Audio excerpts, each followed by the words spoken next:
I went to 2 of the Credit Fest events last year, and of course they were the first that the CICM has done. I mean, they're doing events forever, but these were the first Credit Fest events as such. I went to 2, and I took 2 things away. One was the Jules Eames presentation that looked at credit policy, and I thought set it out in a really succinct and good way of getting people to think about.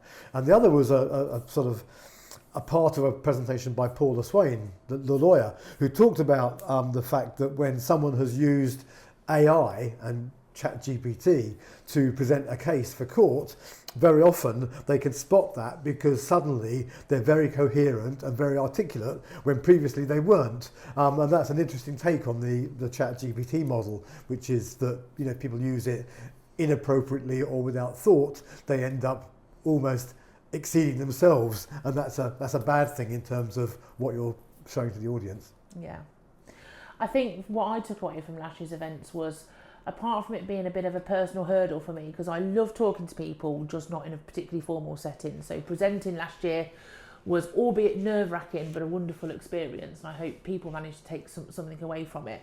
But the networking afterwards, I just love talking to people and hearing people's experiences, and we're lucky that we get to see quite a few customers at these events as well, so that's always nice. Old colleagues, or I should say past colleagues, not old colleagues.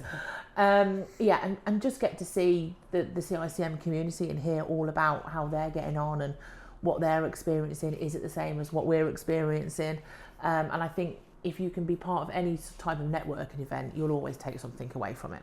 That's very true, and I remember talking to seeing Gary Brooke from ESCA at the last one, and I taught Gary Brooke at Watford College way back in about 1982 or 3, I think, in the credit management ICM courses, and it's fascinating seeing the journeys people's careers have taken when you haven't seen them for a long time, and we've all been on a journey, and it's great to catch up and see where that's led people. Yeah, definitely. So we look forward to seeing you on the 7th of October in London.